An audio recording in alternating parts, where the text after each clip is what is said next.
Madame, messieurs, assalamu alaikum wa rahmatullahi ta'ala wa barakatuhu. Bienvenue au journal de ce 14 Rabiul Awwal 1443 Hégire. Voici ce qui fait l'essentiel de l'actualité. Le Cheikhoul Aïma Ousmane Diakité est le nouveau président du conseil d'administration du groupe média Al-Bayan. Il a été porté à la tête de l'institution samedi dernier lors d'une rencontre extraordinaire tenue au siège du groupe média Al-Bayan, assise à la Riviera Golf. L'ONG Lanaya Universelle apporte son soutien aux enfants drépanocytaires du CHU de Trècheville.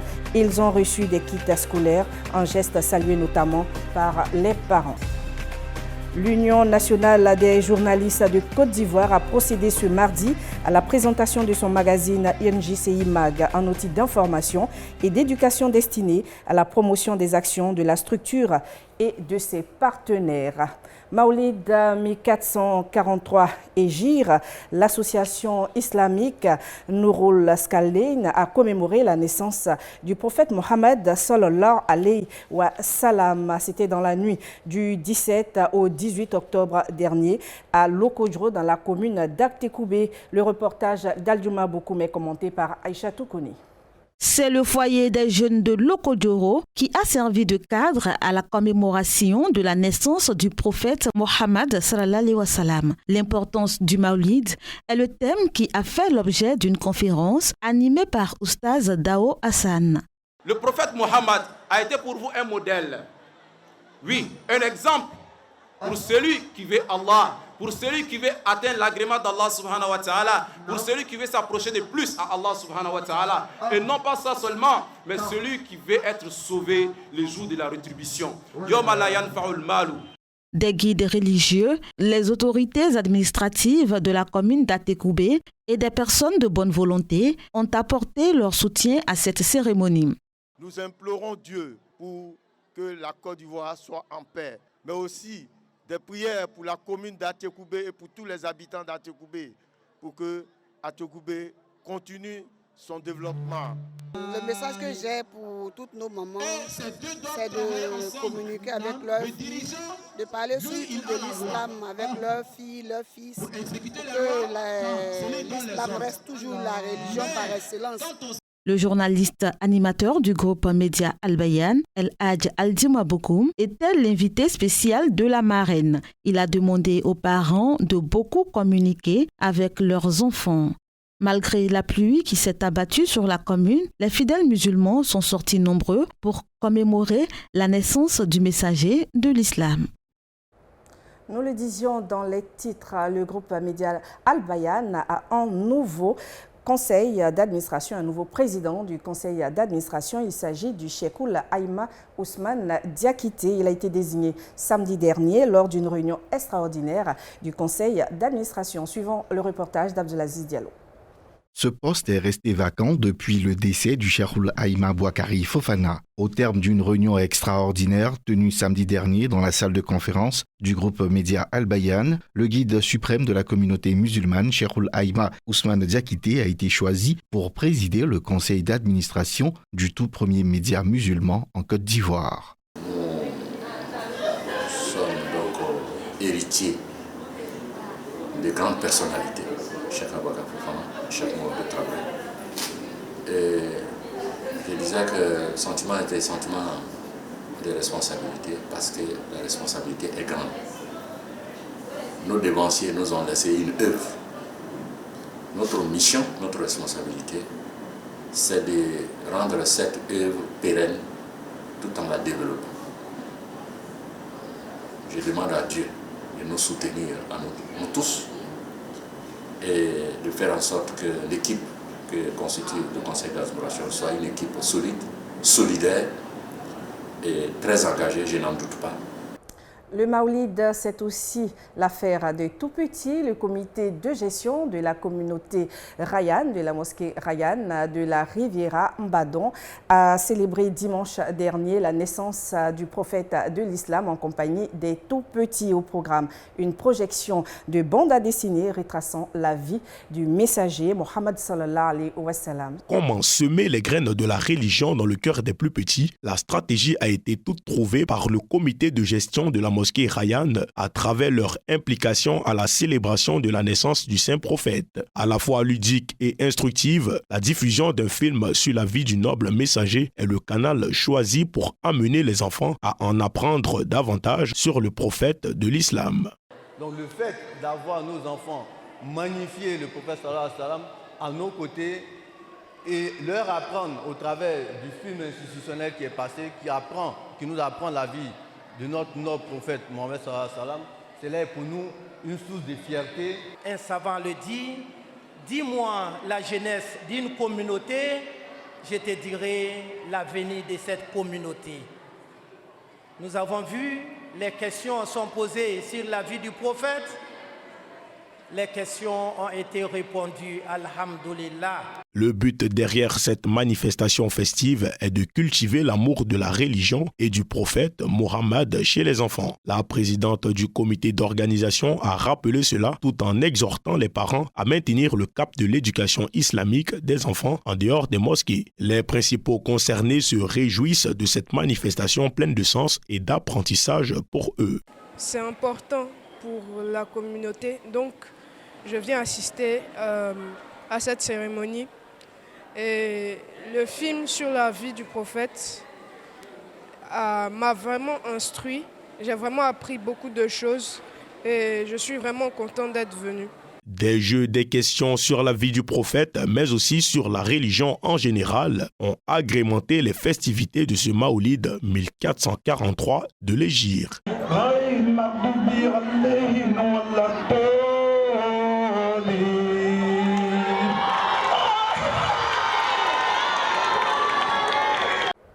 Un reportage de Cheikh Ahmed Bakayoko. Parlons action sociale. L'ONG Lanaya Universelle s'est rendue samedi au CHU de Trècheville à la rencontre des enfants atteints de la drépanocytose et leurs parents. Objectif, leur redonner l'espoir de recouvrer la santé et de poursuivre leurs études. Yacoub Kone. Centre hospitalier universitaire de Trècheville. Service pédiatrie. Ici sont hospitalisés une soixantaine d'enfants. 25 d'entre eux souffrent de drépanocytose et de leucémie, maladie de sang. Le centre reçoit ce samedi 16 octobre une visite surprise, celle d'une organisation humanitaire, l'ONG Lanaya Universelle, qui est arrivée les bras chargés de fournitures scolaires. Ce sont les kits scolaires, donc vous allez trouver là-dedans des cahiers, des gommes, des compas, des équerres, en fait tout ce qu'il faut pour un enfant, bic, crayon, pour qu'il puisse travailler.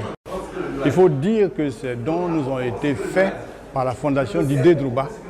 Et je profite de l'occasion pour saluer et remercier très sincèrement cette fondation qui nous aide beaucoup, qui nous donne des kits alimentaires des fois et aujourd'hui nous donne des kits scolaires que nous sommes venus distribuer aux enfants aujourd'hui.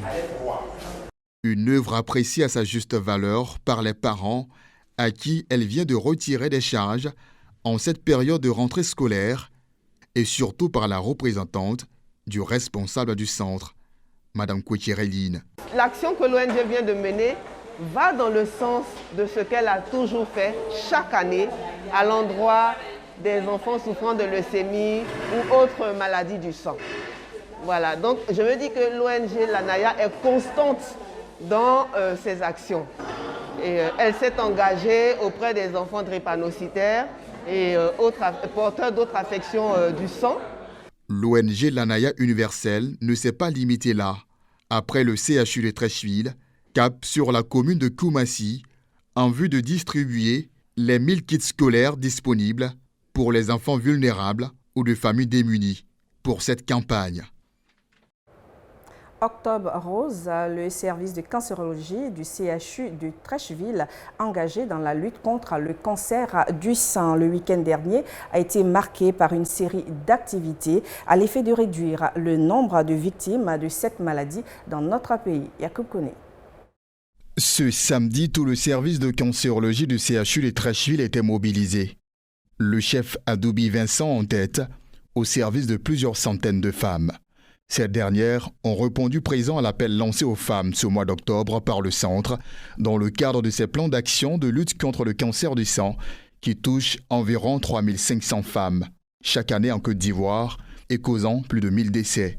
Depuis quelques années, professeur Adoubi et son équipe jugent bon de sortir de leur tour d'ivoire pour aller au contact des populations en vue de réduire le taux de mortalité dû à cette maladie.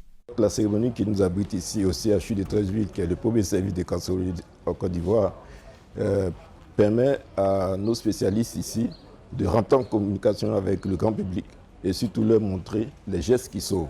Les gestes qui sauvent qui sont l'autopalpation, l'examen physique et la mammographie pour les femmes qui ont beaucoup plus de 45 ans. Une séance de sensibilisation sur la prévention de la maladie, appuyée du dépistage gratuit, constitue l'ordre du jour. Les participantes n'ont pas ressenti de remords pour avoir délaissé leurs occupations et consacré leur journée à cette activité. Ils m'ont déjà parlé du cancer des seins et il y a certaines personnes qui ont déjà un sein coupé, tout simplement par négligence, on peut dire. Donc pour éviter cela, j'ai décidé de venir dès maintenant me faire consulter et en cas de problème, me faire traiter rapidement pour éviter ça. J'ai des douleurs et j'ai même fait des échographies, des tests par rapport à ça et ils n'ont rien trouvé. Donc je continue toujours à chercher puisque j'ai toujours la douleur. La Côte d'Ivoire note une avancée notable dans la lutte contre le cancer du sein. En 2018, elle s'est dotée du premier centre de radiothérapie de la sous-région, le Centre national de radiothérapie Alassane Ouattara, qu'abrite le CHU de Cocody. Monde des médias, lancement du nouveau magazine bimensuel de l'UNJCI. Sa présentation a eu lieu hier à la Maison de la Presse au Plateau. Ahmed Bakayoko.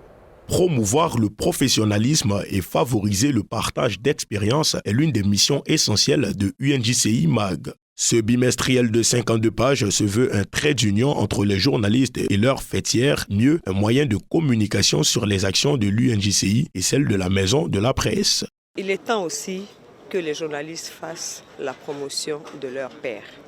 Des journalistes qui mettent en lumière les actions des gouvernants, qui mettent en lumière les actions des opérateurs économiques, mais ce métier comporte aussi des valeurs qu'il faut mettre en lumière. Instrument d'information et d'éducation à la portée des journalistes de Côte d'Ivoire, UNJCI MAG revêt également un enjeu économique d'envergure, celui de tisser une collaboration gagnante avec les partenaires de la structure. Le magazine vient comme pour rendre justice, je dirais, pour combler un besoin de communication entre les journalistes et pour rendre justice aux partenaires de l'Union qui lui donnent les moyens d'action, mais qui ne sont véritablement visibles qu'une fois par an, à travers la plaquette produite par l'Union nationale des journalistes de Côte d'Ivoire pour accompagner la soirée, le week-end des Ébonies. Fraîchement né, ce nouveau bébé poursuit sa progression dans un segment concurrentiel où le défi de la numérisation semble plus que jamais primordial. Ce serait un grand avantage pour tous les acteurs, tous les segments, notamment aussi ceux de la presse en ligne, qui est notre segment par prédilection. Donc aujourd'hui, notre souhait et notre vœu, c'est qu'il y ait une version électronique. UNJCI MAG fait partie des 5 programmes d'activité annuels de la Maison de la Presse. Et c'est la fin de cette édition. Merci de votre aimable attention et bonne soirée sur votre chaîne. Wassalamu alaikum wa rahmatullahi ta'ala wa barakatuh.